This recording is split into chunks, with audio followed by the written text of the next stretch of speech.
ভারতের যে কোনো জাতীয় দিবস যেমন স্বাধীনতা দিবস, প্রজাতন্ত্র দিবস, নেতাজি জয়ন্তী, গান্ধী জয়ন্তী ইত্যাদি অনুষ্ঠানে একটা কমন জিনিস থাকবে, আর সেটি হলো ভারতের জাতীয় পতাকা।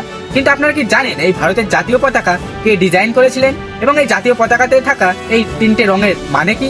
তো চলুন সেটিই জেনে নিই। 1947 সালের 22শে জুলাই গণপরিষদ এই জাতীয় পতাকাকে গ্রহণ করে, আর 15ই আগস্ট 1947 সালে এটি ভারতের জাতীয় পতাকার মর্যাদা লাভ করে। তবে এখন প্রশ্ন হলো এই পতাকাটি কে ডিজাইন করেছিলেন? আসলে অন্ধ্রপ্রদেশের এক বিশিষ্ট স্বাধীনতা সংগ্রামী পিঙ্গলি ভেঙ্কাইয়া নামের এক ব্যক্তি এই পতাকাটির ডিজাইন করেছিলেন। তিনি চেয়েছিলেন এমন একটি পতাকা তৈরি করতে যাতে সমস্ত ভারতীয়রা এটাকে মেনে নেবে।